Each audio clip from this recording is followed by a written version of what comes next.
만약에 3월에 0.25를 올린다. 그러면 저는 7번 다 올릴 것 같아요. 다 0.25로. 그렇게 많이? 해외 선물에 지식을 쌓는다. 자, 2022년 1월 27일 이민년 첫 우리의 해적 방송입니다. 우리 김성주 차장님 이제 이번 주부터 이제 설 연휴잖아요. 설 연휴 시작되죠? 네. 첫 촬영. 맞아요. 괜찮아요. 그냥 가죠? 원래 나이 들면 자꾸 헷갈려 이제. 그대로 살려서 갈까 이어서 자, 우리 첫 방송입니다. 올해 22년입니다. 작년 연말부터 올해 초 지금 그리고 어제 오늘 새벽이죠. 오늘 새벽이죠. 참 정말 정신이 없습니다. 지금 전 세계가 다이나믹하게 움직이죠. 다이나믹하게 움직이고 있어요. 오미크론 확대 정말 정신이 없고 거기에 미국 금리 긴축이 이제 이야기가 나오고 있단 말이죠. 오늘도 이제 금리 인상은 이제 금리 동결을 시켰지만 3월부터 이제 다음 FOMC 때 바로 인상을 네. 시킨다라고 이제 언지를 준 거죠. 네, 그러면은 오늘 우리 김성주 차장님이 오늘 새벽에 끝난 미국의 올해 첫 번째 FOMC 간단하게 정리를 좀 해주시죠. 일단 한국 시간으로 이제 27일 새벽 3시경에 이제 FOMC 결과가 나오고 이제 의장인 이제 파월이 이제 발언을 했죠. 네. 그런데 일단 금리는 요번에 인상은 안 했다. 네. 하지만 3월에 그냥 바로 인상을 할 거다라고 말은 안 했지만 누구나 들으면 다음번에는 인상이다 라고 이제 각인을 시켜줬죠. 네, 맞습니다. 그러면서 이제 1년에 FOMC 미팅이 8번 있잖아요. 네, 맞아요. 6주마다 한 번씩 하나씩 있죠. 있어서 8번 네. 있는데 한 번 끝났어요. 근데 7번 남았는데 네. 이게 사람들 시장의 소문이 매 FOMC마다 다 올려버린다.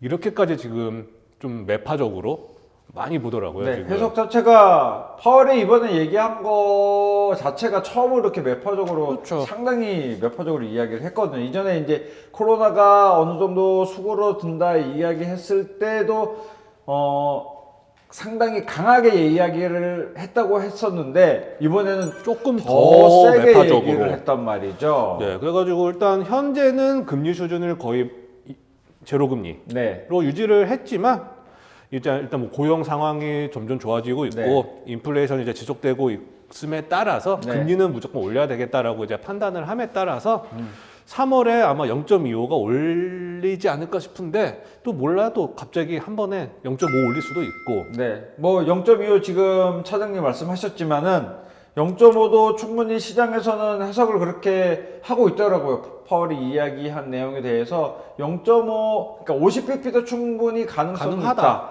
그러니까 가능성을 상당히 많이 열어둔 것 같긴 하더라고요. 네. 그래가지고 제 생각에는 만약에 3월에 0.25를 올린다. 그러면 저는 7번 다 올릴 것 같아요. 다 0.25로. 그렇게 많이?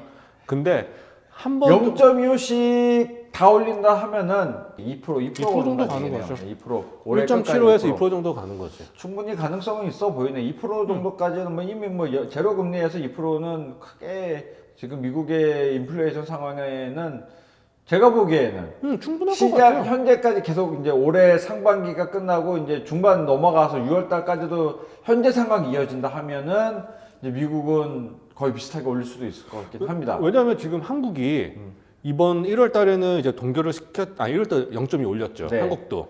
근데 한국은 작년부터 올리기 시작해서 네, 지금 벌써 선제 대응을 하고 있죠. 벌써 1.25%예요. 네. 그러면 미국과 거의 1% 이상의 차이가 나는데 만약 여기서 2월 달에 한국 통화정책회의가 있는데 2월 24일 날 네. 거기서 먼저 또 한국이 한 번 더 올려준다. 뭐 그러면 저는 미국이 0.25뿐만이 아니라 0.5까지도 올릴 수 있다. 미국이 우리나라를 신경 쓸 이유는 없겠죠. 신경 쓸 이유는 없지. 네. 근데 이제 다른 나라도 다 이제 올린다 하면 제일 키 이슈는 유로존인 것 같아요. 유로존. 유로존도 지금 인플레이션이 굉장히 심하거든요. 충분히 올릴 상황이 됐지만은 아직까지 안 유로존도 올리고 있는 거. 이야기는 없지만 어느 수준에 다다랐을 경우에는 이제 유로존 그 20일 지난 회에서도 인플레이션에 대한 우려감을 이미 표명을 다들 그쵸. 했거든요. 그렇기 때문에 여기에 대해서는 지금 미국이 일단은 금리를 만약 올린다 그러면은 유로존도 같이 올릴 수 있는 안 따라갈 수가 없는 시장 상황이 될 것 같아요. 그다음에 일단 금리는 뭐 3월달에 일단 뭐 기정사실화 된 거고 얼마를 네. 올리던 뭐 0.25건 0.5건 무조건 올리는 거고 이제 채권 매입 계속 했잖아요. 네. 계속 줄여왔는데 이제 마지막으로 2월달에 300억 달러 매입을 마지막으로 이제 하고 이제 끝내는 거죠. 그렇다면은 가장 또 시장에서 두려워하는 QT 양적 긴축. 과연 이게 실제로 올해 상반기부터 이게 그렇게 진행이 될까? 대부분 지금 또 여러 가지 기사가 많이 나왔지만 네. 3월달에 금리 인상을 시작하고 2월달에 일단 유동성 공급을 했던 거를 이제 끝내고 네. 그러면 공급을 다시 흡수해야 될 거 아니에요. 그렇죠. 그게 아마 말씀해주신 양적 긴축이 한 5월에서 6월 정도 되지 않을까 시장이나 모든 사람들이 좀 예상은 하고 있더라고요. 그러면 시장에서 대한 지금 오늘도 굉장히 충격이 지금 심하잖아요. 지금 아직 미국 자고 있는데 선물로만 봐서도 지금 이미 뭐 미국 선물 시장 선물 지수로 지수 선물들이 따졌을 때도 뭐 이미 뭐 2% 2% 가까이 지금 빠지고 하락을 있죠. 하고 있는 상황이고 우리나라뿐만 아니라 아시아 시장도 지금 타격을 괜히 심하게 많이 받고 받았습니다. 원달러도 오르고 있고 원달러는 우리나라 오늘 1,200원 1,200원 뚫었죠. 훌쩍 넘어가 있는 상태이고 이거에 대해서 이제 그랬다 여파 그러면 생각을 안 해볼 수가 없겠죠.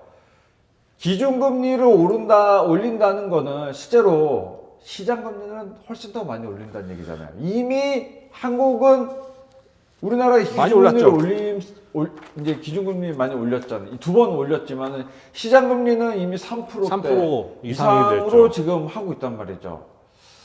부동산으로 연끌하신 젊은 친구들, 뭐 저보다 어린 친구들도 많아요.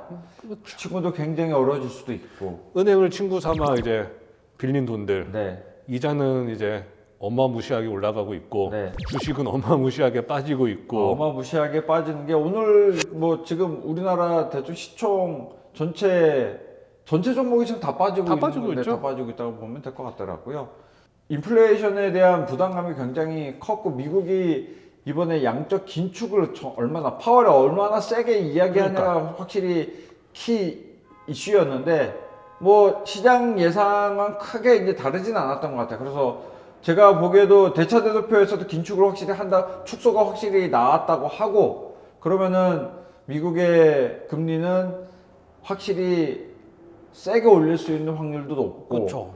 그렇게 되면은 유럽이 따라갈 수밖에 없고 어쩔 수 없고 뭐 기타의 이제 개발도상국이나 우리나라처럼 이제 중간 입지에 있는 나라들도 같이 더 올릴 수밖에 없을 것 같아요. 지금 우리나라 같은 경우는 미국보다 금리가 낮아질 경우에 그러면은 이제 외화 자금들이 다 빠져나가니까 그러면은 더 위험할 수 있기 때문에 지금 무조건 보시는 높아야 이제 돼요, 시청자분들이 요거 부분 한번 확인해 우리나라가 왜 미국보다 금리를 먼저 올렸을까? 자, 외국에서 이제 들어온 자금들 우리나라가 미국보다 금리가 높아. 자, 우리나라 그러면은 은행에다 돈을 막 그대로 넣는다. 이자가 있잖아. 미국보다 더 많이 나왔기 때문에 지금 한국에서 돈을 많이 집어넣었단 말이에요. 근데 이게 미국이 더 많이 높아진다. 그럼 왜 한국에 넣어? 예. 미국에 그러면은 넣어야죠. 우리나라처럼 뭐 아시아 쪽이나 개발도상국 쪽에 금리가 더 낮게 되면은 돈이 있을 리가 없죠. 그러니까 외화 자금이 미국 달러가 물 빠지듯이 빠지면은 우리나라 이제 IMF도 비슷하고 모든 게 이제 통화 흐름에서 굉장히 불리한 조건이 될 수밖에 없어요. 그렇게 되면은 우리나라의 환율이 급등을 하겠죠. 급등하고 뭐 주식도 무역 많이 쪽에 빠지고 무역이나 주식이나 모든 게 이제 연쇄적인 반응으로 더 안 좋아질 수가 있기 때문에 선제적인 대응을 하기 때문에 지금 한국이 미국보다 금리를 먼저 올리고 있다라고 생각을 하시면 될 것 같아요. 자, 그러면 지금 금리 얘기를 시작을 했어요. 우리가 지금 미국의 이제 기준금리 이야기. 그러면은 해외 선물에도 금리 상품이 있죠. 그렇죠. 책 채권 거래를 한단 말이죠. 이 채권 거래에 대해서 한 번 더 그러면 정리를 하고 가야 될 이유가 좀 확실히 좀 있을 것 같아요. 이해를 못 하시는 분들이 아직도 너무 많아. 채권 수익률이 뭐고 가격이 뭐고 채권 금리가 가격과 채권 수익률. 그러니까 TV 뉴스에서 뭐 미국 10년채, 우리나라 국고채 수익률이 뭐 늘었다 줄었다 하는데 이게 더 이해를 아직도 못 하시는 분들이 많습니다. 근데 수익률 늘었는데 가격은 빠졌대 자꾸. 그게 무슨 의미인지 한문으로 빚채자의 문서권이잖아. 그러니까 빚에 대한 걸 문서화한 자료에 말 그대로. 그래서 채권 거래를 하는 거는 빚 문서를 사고 판다. 뭐 노예 문서 같이 그런 것들 같은 빚 문서를 사고 파는 요건이에요. 이 채권은 나라, 그러니까 정부기관 아니면은 이제 지방 뭐 공기업도 있고 자치단체, 네, 지방자치단체, 금융기관, 그 일반 회사가 자기 자본을 늘리기 위해서 이제 정해진 이제 기한 내에 돈을 이제 돌려준다는 조건 하에서 채권 증서를 이제 찍습니다. 이거를 증권화한 시장이 채권 시장이라고 또 생각을 하시면 될 거예요. 그러면은 자 우리 차장님이 채권 그럼 수익률하고 채권 가격에 대한 이해를 조금 시켜줄 필요가 있을 것 같아요. 채권 일단 수익률. 네. 채권 수익률은 어떻게 보면 채권 금리라고 생각하시면 돼요. 채권 금리는 채권 수익률이다. 이자랑 또 똑같아 생각하세요. 그렇죠. 수익률, 이자. 우리가 은행에 돈을 넣으면 이자가 붙을 거 아니에요. 네. 1%도 붙고 뭐 2% 그거가 일단 채권 수익률이다. 왜냐하면 내가 은행에 100만 원 넣어서 이럴 수는 없겠지만 이자가 10%야. 그러면 1년에 10%야. 네. 그러면 110만 원이 되는 거 아니에요. 1년에. 그렇죠. 그거는 이자. 10만 원 내 수익률. 수익률은 이제 10%가 이제 수익률이 되겠죠. 이자다. 네. 그렇게 생각하면 되고 이제 채권 가격은 내가 누구한테 채권을 발행을 해서 돈을 빌려주던 아니면 뭐 차장님이 뭐 나한테 돈을 빌리던 거기에 이제 이자를 붙여서 만든 가격이 되는 거죠. 그렇겠죠. 그게 채권 가격. 우리 김성주 차장한테 1,000만 원을 빌리는데 1년에 10% 이자를 야, 나 너한테 여기 1,000만 원 빌리는데 10%만큼 이자를 쳐줄게. 그러면은 이제 100만 원이 이제 이자가 이자가 됐잖아요. 1,100만 원짜리가 이제 채권 가격이 되는 거죠. 그렇죠. 이해가 되시나요? 안 될걸? 자, 채권 수익률에 대해서 다시 한번 정리를 해볼게요. 채권이란 게 이제 이 채권을 매매한다는 생각으로 하시면 접근하시면 조금 이해하기 편하세요. 이 채권이란 거를 그러니까 10년채 채권 수익률이 10%, 그러니까 수익률이 그러니까 이자가 10%짜리 채권을 내가 이제 판매자 입장에서 채권 수익 10%짜리 채권을 이제 판매를 하는데 이게 내일 그러니까 어제는 10%고 오늘이 20%짜리 채권을 판매하게 됐었으니까 금리가 오르게 되면서 그러면은 채권 10%짜리를 당신 같으면 사겠어? 안 사지. 안 사지. 20%짜리 네, 사지. 20%를 똑같은 가격에 1,000만 원에 살 수가 있다 하면은 10%의 수익률의 채권은 아무도 안 사겠지. 그러면은 이거를 나는 팔아야 되는데 더 싸게 팔아야 사람들이 살 거 아니에요. 1,000만 원짜리를 뭐 900만 원에 판다거나. 네. 그러니까 금리가 오르면 수익률이 오르면 채권 가격은 떨어진다. 이렇게 된다 이해를 하시면 될 거예요. 내가 수익률 자체가 더 높은 금리가 이제 발행이 됐다 하면은 당연히 누구나 다 더 높은 수익률에 높은 금리의 상품을 내가 이제 살 거 아니에요? 그러면은 낮은 금리의 상품은 아무래도 내가 갖고 있으면 손해다 보니까 팔아야 되는데 이거를 누가 사? 아무도 안 사. 수익률이 더 낮으니까 그러면 더 낮은 가격에 채권 가격이 더 낮은 가격에 팔 수밖에 없기 때문에 채권 가격은 떨어지고 그 대신에 채권 수익률 이자는 더 높이 올라간다. 그래서 반대로 이제 움직인다. 그렇게 생각을 하시면 이게 정말 거예요. 단순한 계산이 채권 수익률은 그 우리 수학식으로 하면 네. 채권 수익률 이꼴 분모에 이제 채권 가격이 들어가고 네, 맞아요. 분자에 이자가 들어가잖아요. 네. 그러면 분모가 커지면 이 채권 수익률은 줄어들지. 그렇죠. 그러니까 이게 역상관관계. 네. 반대로 이제 똑같은 건 이제 그 부모 이제 부모가 부모 커지면 문자 사이라 생각하시면은 굉장히 이해하시기가 편할 거예요. 그러니까 채권 가격이 예를 들어서 2다. 근데 이자가 1이다. 그럼 0.5. 근데 채권 가격이 3으로 바뀌었어. 그럼 0.3으로 바뀌잖아요.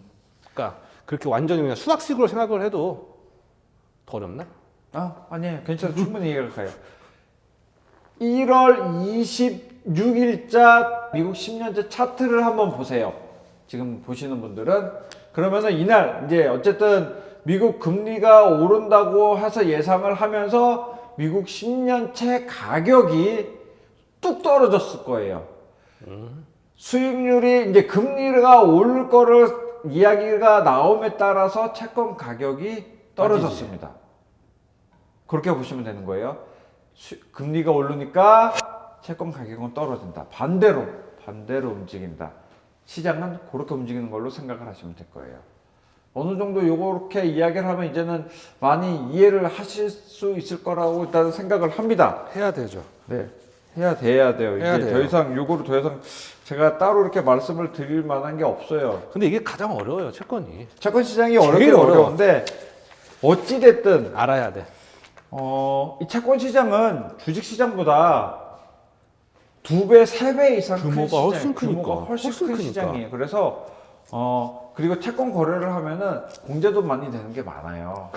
그러니까 이런 것도 뭐 지금 금융 상품에 대한 제가 팁이에요. 채권 거래를 하면은 뭐 우리나라 채권 이제 미국 해외 선물에 있는 채권 말하는 게 아니라 저는 이제 우리나라 채권 상품을 말씀을 드리는 건데 채권 상품 거래하시면은 공제되는 것도 굉장히 많기 때문에 그 부분에 대해서도 채권 거래가 오히려 그래서 더 많아요. 그래서 이 부분을 채권을 공부를 많이 하시면은 오히려 주식보다도 안전자산에 투자를 하시지만은 내가 조금 더 이득이 볼 수 있는 위험자산보다 그러니까 내가 손실이 볼 확률도 좀 더 적지만은 손실을 조금 리스크를 감당을 조금 줄이고 싶으시다 네. 하시면 아무래도 주식보다는 당연히 안전자산이 채권. 그래서 네. 약간 좀 단점은 좀 공급이 좀 적잖아요. 네. 유동성이 조금 유동성이 좀 적고 적어서 그런 부분이 있다. 그거는 좀 단점이긴 하지만은 실제로 내가 포트폴리오를 이제 짰을 때, 내가 자산 관리를 할 때, 포트폴리오를 짤 때 모든 게 주식만 담는 게 아니잖아요. ETF도 담을 수도 있고, 채권도 담을 수 있고, 뭐 금도 담을 수 있고. 그렇죠. 그러니까 위험자산, 안전자산 다 섞어가면서 내가 자산 관리를 할 수 있기 때문에 시청하시는 분들은 어차피 우리가 해외 선물을 거래를 하는 목적이 있지만은 상품에 대한 뭐 다변도에 대한 이해도를 높이는 것도 저희의 이제 목적 중에 하나이기 때문에 이런 것도 생각을 해보시면은 채권 투자도 굉장히 메리트가 있다는 상품이라는 거를 말씀을 드리고 그렇죠. 싶네요. 좀 경기가 침체되거나 조금 사람들이 다들 뭐 위험자산 좀 회피 네. 뭐 그런 시기가 왔을 때는 그냥 무리하게 주식 하는 것보다는 네. 조금이라도 또 가만히 있기 좀 그렇잖아요. 그러니까 그럴 때 이제 요즘 같은 채권을- 때는 이제 말 그대로 이제 채권 수익률이 좋기 때문에 채권에 투자하시는 것도 저는 요즘 같은 때는 더 바람직한 방법이라고 생각이 됩니다. 왜 예를 들어 펀드 같은 것도 주식형으로 했다 채권형으로 했다 왔다 갔다 왔다 할 갔다를 수 할 수가 있으니까. 있으니까 이런 것도 자산 관리를 하는 일종의 팁이라고 좀 말씀을 드릴 수가 있을 것 같아요.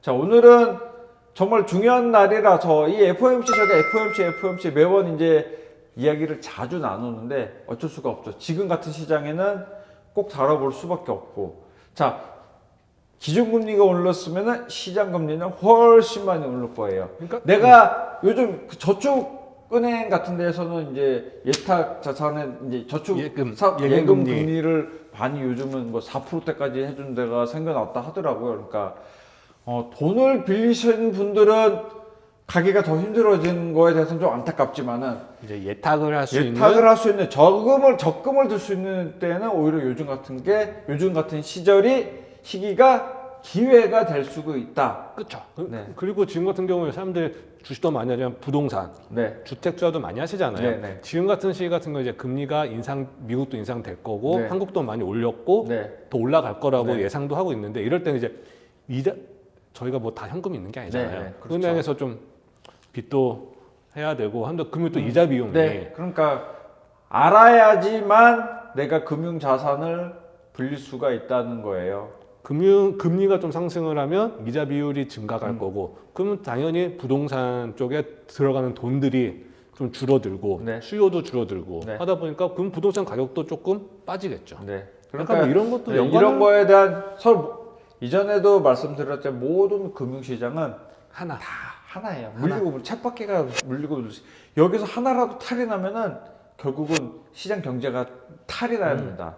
그러면은 말 그대로 패닉이 올 수 있는 상황이 올 수 있거든요. 모든 건 쳇바퀴가 맞아서 이제 돌아가는 거기 때문에 이런 거에 포괄적인 이해도가 필요하다고 생각되기 때문에 이런 최근 뭐 3월 달에도 또 이슈가 되면 저희는 또 이야기를 말씀드릴 수밖에 없을 것 같아요. 근데 분명 그때는 금리를 한번 올릴 거니까.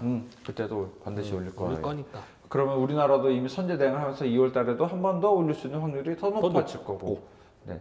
그런 부분에 대해서 이렇게 되면은 원달러 시장 지금 1200원 이렇게 해서 올라가고 미국 달러 가치가 올라가니까 그러니까 물고 물리는 거예요. 그러니까 미국 달러 이런 가치 올라가면 것들까지 다 생각을 하시면서 최근에는 경제 흐름을 자세히 좀 들여다볼 필요가 있을 것 같아요. 오늘은 이 이야기 때문에 저희가 일단 좀 부랴부랴 이야기를 딱 마침 오늘이 저희가 설 전일 딱 약속을 잡았는데 우리 PD님이랑 FOMC 딱 하는 날이야. 이런 이야기까지 또 나와서 이야기는 참 잘 맞게 타이밍은 좋았죠.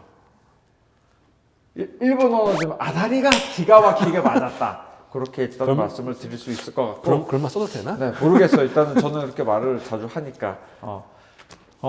이번 시간에는 이 이야기를 했으면, 저희가 다음에는, 어떤, 지금 최근에 어떤 가격에 대해서 가격 오른다, 틀린다를, 빠진다라 이야기하기가 조금 애매한 시점이라 저희가 다음에는 커피 가격의 상승이 최근에 조금 많이 올랐어요.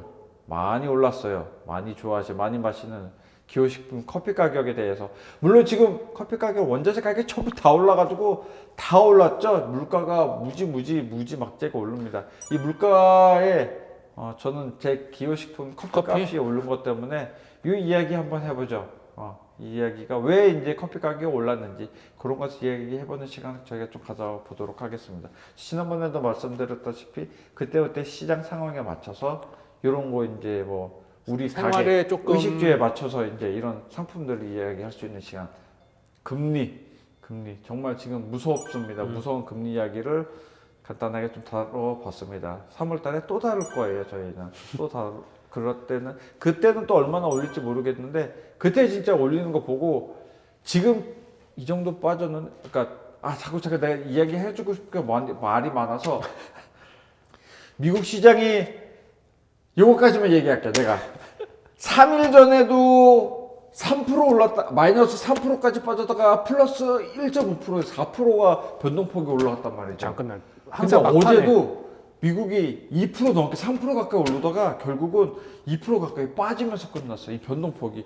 지수가 4%씩 움직이는 변동폭은 뭘까 말 그대로 선물 한 계약만 갖고 있었으면은 한 계약 가지고도